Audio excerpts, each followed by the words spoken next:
It's late as fuck, I know. But when a nigga been working 10-hour shifts and shit like that, shit that he's not even used to at this point in time, then this is the end result of it. But I said that I was not gonna let this week go by with no videos. So I'm gonna do the best that I can to cram these videos in by the end of this week. So here's my Love and Hip Hop Hollywood review. The episode picks up where it left off last week with Ray J and Princess. And I don't give a fuck, y'all. Peasant falling in that damn pool, or Ray J pushing the bitch in the pool, whichever one it may be, was fucking funny, okay? Because this is one instance where I felt like Ray J would have been well within his rights for pushing the bitch into the pool. Number one, she was throwing drinks at him. Number two, she was throwing food at him after he done told her ass to stop, and she wasn't gonna stop. Now, what if he decided to strike her ass? Then what? The safest thing that he did was push her ass in the pool. She had people out there to save her ass, so she wasn't gonna die. I mean, whatever. But I don't know, like, that bitch was really funny to me from the jump, and she just seems like a groupie ass bitch. You know, she was with Floyd, now she with Ray J, and it's just really crazy. But I don't like that bitch in a way, probably simply because of my biasness, because this is one instance where I'm biased. I like Teairra, I just don't like Peasant. Like, Peasant ain't really shit to me, so she ain't nothing but an extra. She's only appeared in like a handful of episodes, not even a handful, about a fingerful, but it is what it is though. Glad he pushed that bitch in the pool. But Teairra and Young Berg, they discuss this upcoming showcase that she got, and everybody knows that a few episodes ago when she was about to lay the smackdown on Sincere, that she had this showcase, and she sounded a hot dragonfly mess on that stage. And like I said to y'all before, if y'all never listened to Teairra's music before, y'all need to get into it, because I got her first album, the real one. I bought it at the store out of FYE for $15.99 back in 2005. I bought this shit. How old was I when that shit came out? I'm 24 now. I mean 25 now. So I was 16. I was in the 11th grade when that CD came out. Make Her Feel Good was my fucking song.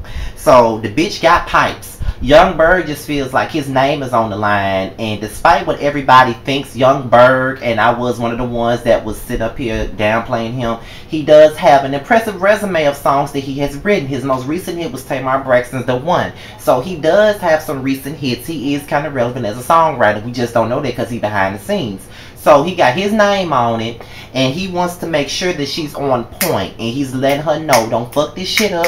My name on the line and your name on the line too. We got everything at stake for this motherfucking showcase, so give it your fucking all. And I agree with him on it.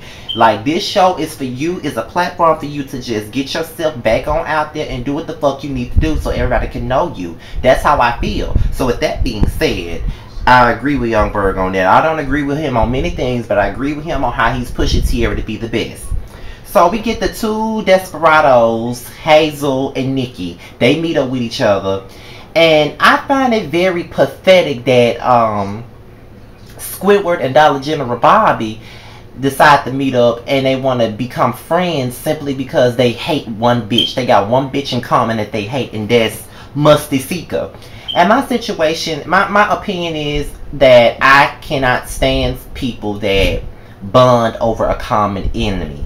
That really makes them pressed and pathetic, in my opinion, when you got to bond with someone just off the strength that y'all hate the same bitch. Like, that's really crazy to me. You know what I mean? It's really crazy. But, you know, Nikki feels like, you know, her loyalty is with Teairra, but since Hazel don't like Masika, she wants to sit up here and listen to what the fuck. Then they trade stories about her being in pornos and shit like that. Like, it's really pathetic to see two bitches become friends just off the fact that they hate somebody. It's really ridiculous to me. These bitches look really lame to me. So then, we get into Hazel and Masika. After Nikki done told this bitch to go see Masika, Squidward decides that she wants to leave the Bikini Bottom and decides that she wants to leave the house from next door to SpongeBob, and she decides to go to the Krusty Krab and meet up with Masika. And they just basically trade insults back and forth. And honestly, I don't like Squidward, but at the same damn time, Masika with her dead lip ass, she ain't no good. She's just a weak ass bitch to me. Like, she ain't no good, because if Hazel was really her friend, she never would have did that shit, honestly. She been fucking Young Berg. And I don't even want to buy that shit about, oh, we were already friends before you came along. I don't buy that shit. Y'all were not friends. Y'all was fucking. That's what it was. So stop playing. So, as much as I can't stand Squidward, Deadlip is just as stupid as she want to be. I don't give a damn how dumb Squidward might be, but Deadlip is just ridiculous, and she's a backstabbing, backbiting ass bitch, and she messy as hell. And the reads that she had on Squidward's nose was really funny, but at the end of the day, she is a low down dirty dog, and I just can't fuck with a bitch like that. In that situation, neither one of them win, cause you got a dumb bitch on one side and you got a dirty dick thirsty ass bitch on another side. So go figure, neither one of them win in my opinion. So we get into Omarion and Rick Ross. They meet up and he's picking the first single for his new album called Sex Playlist, which is out today as I film this video. And you know, he really wants to balance everything out. You know, he's a brand new father. He's trying to get his music career back on track, and he's dropping his first album with Maybachs. And you know, I've always liked Omarion. Even in B2K, I always liked him. I always wanted him to soar and become what Chris Brown is. And you know, I just think that he has what it takes. I just don't know if he makes the right music. But hopefully with Rick Ross on his side, he'll, you know, get just a smidge of what Chris Brown was on his first album. I'm not saying that he's going to be a world-renowned star like Chris Brown is today, but I would love for him to do the things that Chris Brown did on his first album. That's all I really want. And you know, I like Omarion and I want to see him win. The dysfunctional relationship between Lil Fizz and Moniece is rediscovered again. They meet up at the beach and they decide to talk things out. And you know, Moniece even went into talking about how Lil Fizz did her so wrong and she thought that she was gay. And whenever a bitch thinks she gay because of a nigga, that shit is crazy. So, you know, he must have really did a number on her ass. But all I can say is, I really want to see them get along for the sake of their kid. Because I don't like seeing parents fight for custody and putting the kid in the middle of their shit. And then the kid grows up with damaged ass, you know, with a damaged ass thinking capacity. And I see a lot of kids that have to go through their parents' fight over them. And I just don't like to see kids in the middle of two bitter parents' beef.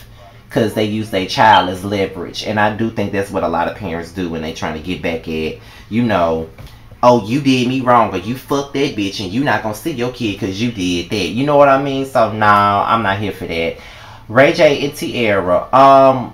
That was like the last scene of the night for Teairra showcase, and Ray J showed up. Even though Berg told Ray J not to, even though Teairra told Berg not to invite Ray J to the shindig, he still invited him anyway, and he came, and they gave Teairra even more ammunition to perform the song Deserve, which is hot, by the way, which was about Ray J.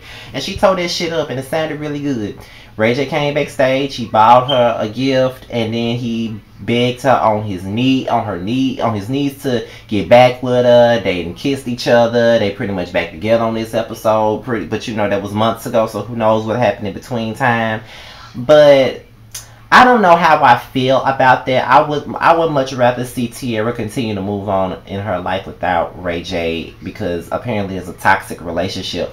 But like I say, we've all been Teairra, we've all been Mimi, we've all been Tara at some point in time. And I've been all three of them bitches before for somebody. You know what I'm saying? So at the end of the day, we all played the fool for somebody.